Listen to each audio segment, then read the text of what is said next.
భారీ వర్షాలకు పూర్తిగా నిండిన సింగూరు జలాశయం గంగమ్మ తల్లికి ప్రత్యేక పూజలు నిర్వహించి 2 గేట్లు ఎత్తి దిగువకు నీటిని వదిలిన వైద్యారోగ్య శాఖ మంత్రి దామోదర రాయనరసింహ, జిల్లా కలెక్టర్ వల్లూరు క్రాంతి.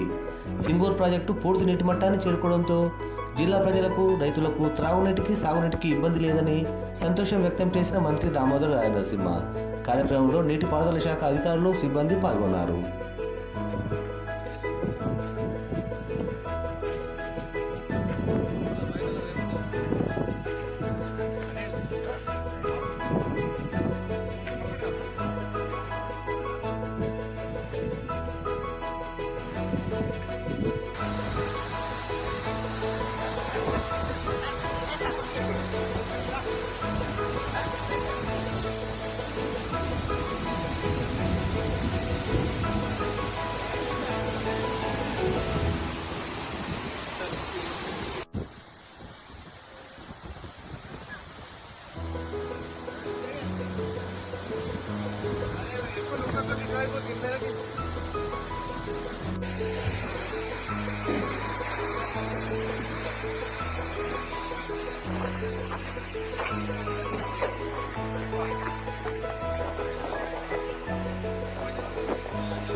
పంట ఎక్కడ నష్టపోయినా యంత్రాంగం అనేది అప్రమత్తం ఉన్నది, రికార్డు చేసుకుంటున్నది.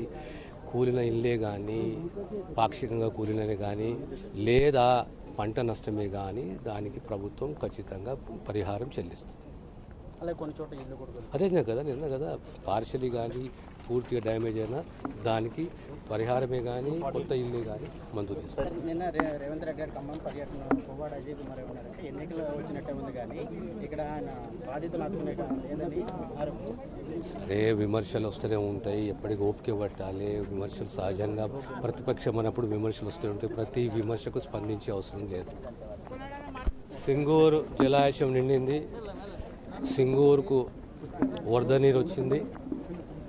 సింగూరు సామర్థ్యం 29.9 టీఎంసీలు.